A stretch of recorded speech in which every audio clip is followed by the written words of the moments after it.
Salut, c'est César. On se retrouve aujourd'hui pour parler d'une thématique. Les actions valent bien plus que les mots. Cette vidéo sera divisée en 3 parties. La première, la dissonance entre les paroles et les actes. Deuxièmement, l'importance de passer à l'action. Troisièmement, observation et apprentissage. C'est parti. Les mots peuvent séduire, inspirer et même manipuler. Mais ce sont nos actions qui définissent qui nous sommes. Aujourd'hui, avec vous, je vais explorer une vérité souvent oubliée. Partie 1, la dissonance entre paroles et actes. Les belles paroles, aussi charmantes sont-elles, peuvent parfois être trompeuses. J'ai remarqué que certaines personnes parlent abondamment de leur ambition, de leurs projets, de ce qu'elles souhaitent accomplir ou de leurs problèmes sans jamais agir. Ils promettent, planifient, mais leurs actes ne suivent jamais. Parfois, on se demande si ces paroles ne sont pas des distractions pour eux-mêmes ou des pièges pour nous. Au cours de mes nombreuses rencontres, j'ai rencontré des personnes qui se plaignent de leurs problèmes encore et encore et encore. Je prends le temps de discuter avec ces personnes, de comprendre leurs problématiques, de discuter avec elles, de partager, de prendre du temps en essayant de trouver des solutions simples, concrètes qu'elles pourraient mettre en place pour résoudre justement ces différents problèmes. Souvent, ils sont complètement d'accord avec moi sur les solutions apportées aux problèmes en se disant « Ah oui, ça c'est une très bonne idée. Pour résoudre mon problème, ça correspond parfaitement, c'est la bonne solution. » L'échange est vraiment construit, on arrive vraiment à trouver de réelles solutions, pas des solutions compliquées, des solutions pragmatiques, faciles à mettre en place.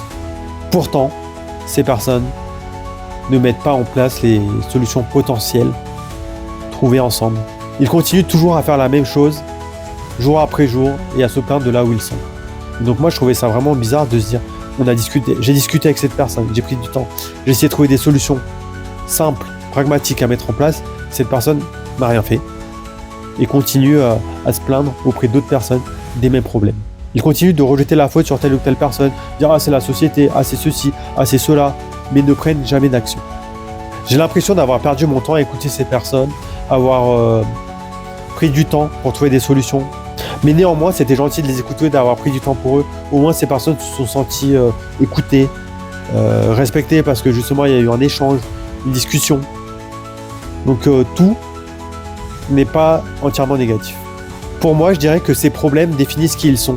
Et sans le fait d'avoir ces problèmes et de se plaindre, je pense que ces personnes perdraient leur identité. Tant que les actes ne suivent pas les paroles, il ne se produit rien. Donc maintenant, nous allons parler de la deuxième partie, l'importance de l'action. Il ne suffit pas de parler d'ambition, de succès, il faut agir. Les actions, même aussi imparfaites soient-elles, aussi petites soient-elles, mèneront toujours plus loin qu'une promesse. Et c'est là que réside toute la différence. Certaines personnes préfèrent rester dans leur zone de confort, parler, promettre, plutôt que d'affronter la réalité. Souvenez-vous que les obstacles sont inévitables et c'est en les affrontant que nous progressons. Maintenant, nous allons voir la troisième partie, observation et apprentissage. Alors, comment naviguer dans ce monde parfois rempli de mots vides, de promesses non tenues, en observant?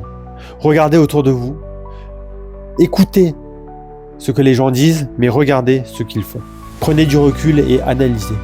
Cela vous évitera bien des désillusions et vous apprendra à vous entourer de personnes qui valorisent l'action plus que les mots. Parler, c'est bien, agir, c'est mieux. Alors, la prochaine fois que vous rencontrez quelqu'un parler d'objectifs, d'ambition, de projets à réaliser, prenez le temps de voir si ces actes sont en cohérence avec ses paroles ou si c'est juste des paroles en l'air. Parce que le vrai changement, la vraie réussite n'est pas dans les paroles ni les promesses, mais c'est dans l'effort fourni pour se mettre en action, pour commencer petit à petit à mettre en place des choses. Enfin, c'est tout simplement se mettre en action. Si ce message résonne avec vous, n'hésitez pas à me mettre en commentaire vos expériences, vos retours d'expérience.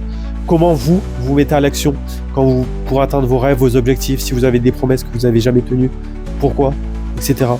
J'aimerais en discuter parce que de ma part aussi, ça me concerne aussi cette vidéo parce que le nombre de projets que j'ai eu, de promesses que j'ai tenues et que j'ai pas réalisées, maintenant j'essaie de moins promettre que de les réaliser.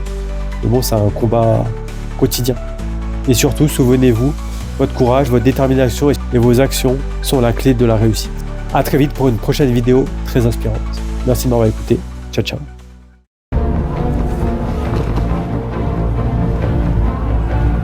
Qui que je sois au fond de moi, je ne suis jugé que par mes actes.